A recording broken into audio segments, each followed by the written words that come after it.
So this is for anyone who has a crippling relationship with fear, where fear is stealing your peace. You can't really have a good time when you're out because you're always figuring out what could go wrong and how to prevent it.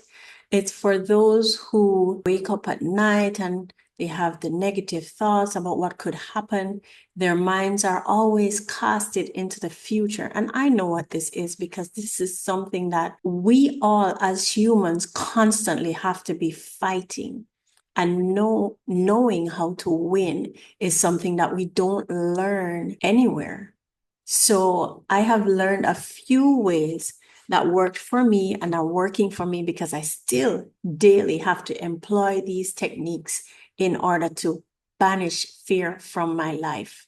So I'm going to share them with you. So first of all, you have to know the difference between the types of fear, and there are only really two types. There is one which is protective. It's truly going to keep you from falling off the edge of a cliff. If you're standing too close, this is the fear that says to you, look, take a couple steps back because this is a danger. And that's good fear. That fear doesn't wake you up at night. That fear doesn't follow you after you've moved away from the cliff. So that fear is healthy fear. The other kind of fear is the fear that paralyzes you, the one we spoke about when we just started this video. So the first thing to realize is that fear is a voice that speaks into your head. It is, some people think of it as a spirit of fear, which is always talking. It never stops the chatter. It just keeps going and going and going. What if this? What if that? What are you going to do if this? Oh, look, that's going to happen now. What's going to happen now? We're going to be broke. This person's going to die. You're going to be alone, blah, blah, blah, blah, blah. You know, all the things. You're going to make a fool of yourself. These are the lies that fear will continue to tell you. And the thing about it is that when you start listening to fear, it will recognize that, wow, he or she is an easy target for me. When I come with this lie, it's so easy for me to drag this person along and make them feel tormented, right? And that's the goal of fear. To steal your peace, to steal your hope, to steal your enjoyment of life, to spoil your relationships, everything that the enemy wants to do, to kill, steal, and destroy. That's the goal of fear. So what do you do? What can one do, with the what ifs and the suppose this and the how will I manage? What's one to do? Now, there are 3 methods that I'm going to share with you today. The first one came when I'm going to share it with a little story because the story is very powerful. There was a situation where I was at a luncheon and someone came along and there was a metal prong of a chair, the metal leg, and they sat that chair right down into the top of my foot. And literally, I remember it to this day. I saw every kind of star you can imagine. I thought, I couldn't speak at first. So as people gathered around and they said, oh my goodness, this is bad. Look, the skin is torn off. We're going to have to go to the emergency room now, and we're going to have to get x-rays and a tetanus shot. And, they were going all down the path with this is bad. They were just in that this is bad and they're going down the path. No, I am in unspeakable pain, and I can't speak. But after a while, I hear myself saying, no, this is not going to be a problem. I don't know where it came from. I believe it was the Holy Spirit teaching me this so that I could help so many people, and you included. So I heard this is not going to be a problem. And I started to believe that soft voice, this is not going to be a problem. And every time I thought it, I eventually, it seemed to help. with the pain. And so I started to speak it to the people who were gathered around, saying, oh my goodness, let's go. Who is going to leave this nice luncheon and go with you to the hospital? Is it going to be this, that? And I said, no, it's not going to be a problem. And they said to me, oh, but it could be broken. And I said, it's not going to be a problem. And I found my voice getting stronger the more I said that. This is not going to be a problem. And after a while, they looked at me and realized that I was very serious and that this was not going to be a problem. Now, there was skin torn off from the top of my foot. And you know what I did? I did a very undoctorly thing. I did kind of gross, but I just patted it back down and I said, no, no, no, this is not going to be a problem. I patted the flesh back, the stripped away skin back over the pink flesh underneath that was exposed. And I said, this is not going to be a problem. And I think everyone got it. And they sat back at their seats and we had a nice lunch. I had all but forgotten about it until that evening when I got home. And I remembered it. And I said, I saw my husband and I said, come. I want to show you something. Do you know that my foot, I injured it very badly today and I did some poor medical care on this thing. So we may need to do something about it. We may need to dress it or really put some antibiotics or something on it because I did nothing to this thing earlier and it was so painful. And so I started to show him where the injury was. And, there was something I said, well, maybe we're too far from it. So come, let's sit on the couch. And we sat on the couch and I lifted my knee up and I said, look, let's wait. What? No, there was damage here. There was an injury here. The skin was torn. Let me see. And I started to drag, pull and push and press, and there was no pain. There was not even the slightest hint that the skin was torn. There was nothing. When I tell you, literally, there was nothing on my foot. And I felt really stupid at this point. And I said to my husband, you believe me, don't you? Because really the skin had torn off and he knows me. So he said, yeah, I believe you, hon. I believe you. Yeah, of course I believe you. And I said, well, guess what? Those words, this will not be a problem. Those words are powerful because I said them and the pain fell sharply. And it fell so sharply that there is no evidence. And this is just 4 or so hours later, and there is no evidence that the skin was torn. Something supernatural had taken place. And it was life-changing. So I've taught a few groups on healing and I shared it because when we resist the enemy, we have to resist the enemy at the outset.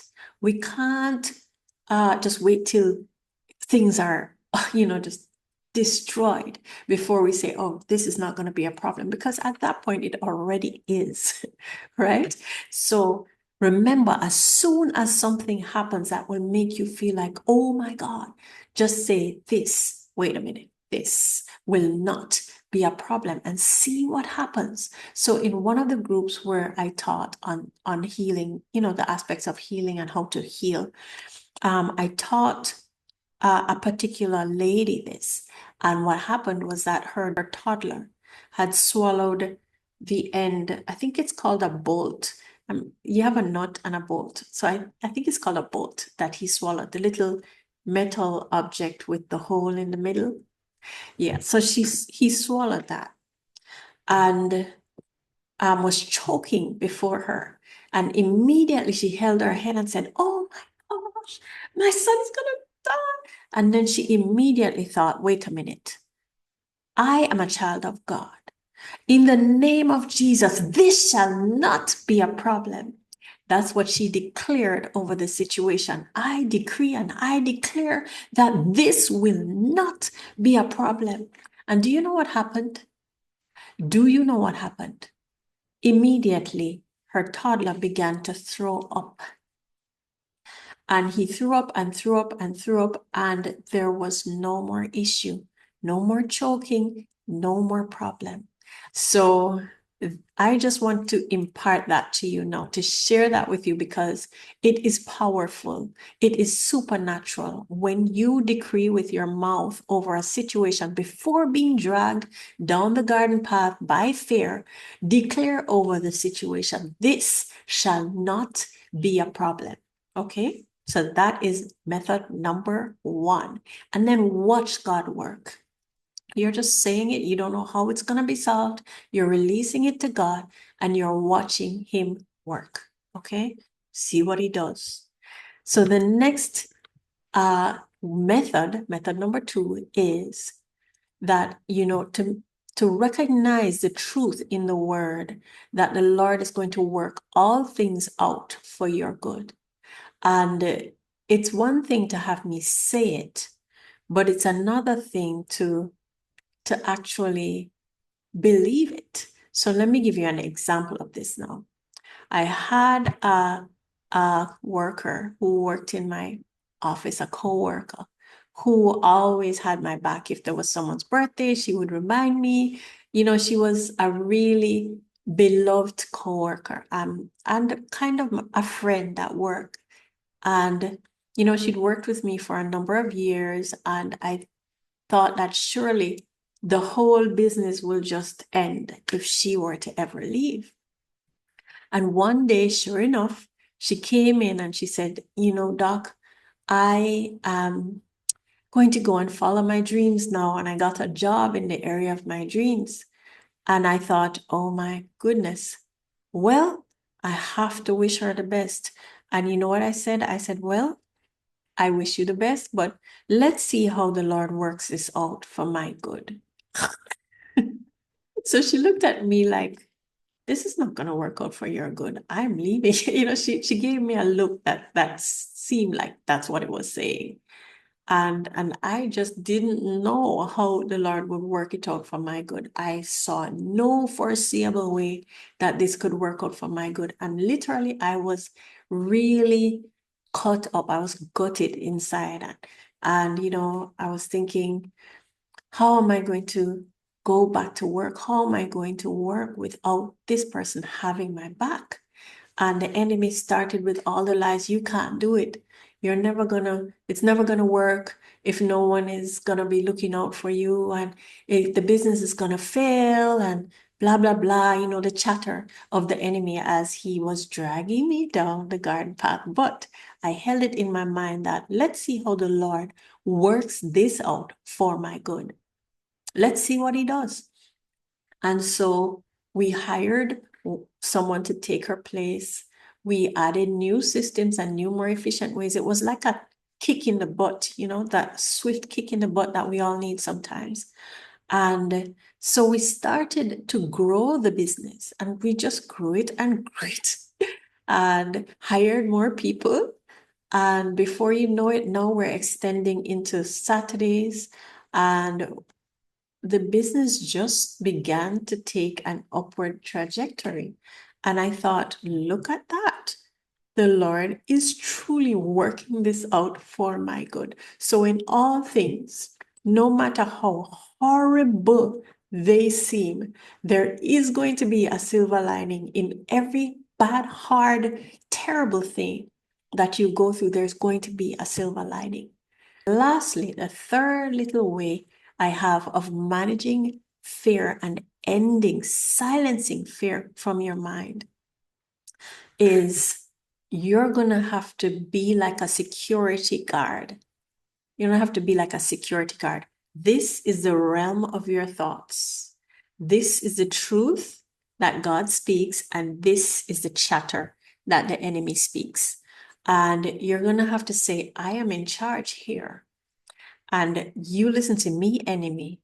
We are done entertaining fear in this space. Your time is up, fear. So you're going to take yourself and go, and you're going to shut that mouth of yours. You're not allowed to speak. If you speak, you're going to be shut down by the truth that God says. So if it says, oh my gosh, this is going to happen, you're going to say, no, no, no, no. My life is hid with Christ in God. No, no, no, no. No weapon formed against me shall prosper. And your chatter is not being entertained in here anymore. Only the truth of God. And so literally you retake control over your own mind. And after a little while, what's going to happen is that the fear voice is going to get more and more silent. You're going to notice that it speaks less and less. And when that happens, guess what? You're going to find that peace is going to come and take the place of that fear. You're going to find that there's going to be happiness coming in to take the place of that fear. There's going to be a feeling of total surrender to God, and He has it in His hands. If any of these tips helped you, please let me know in the comments and like the video, subscribe to the channel, and share the video with anyone you know who may need some tips on how to overcome fear.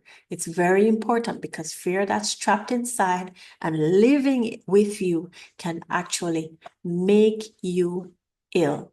And if you're sick, it can make you not be able to recover. So this is a big deal. Okay, a very big deal. Till next time, bye for now.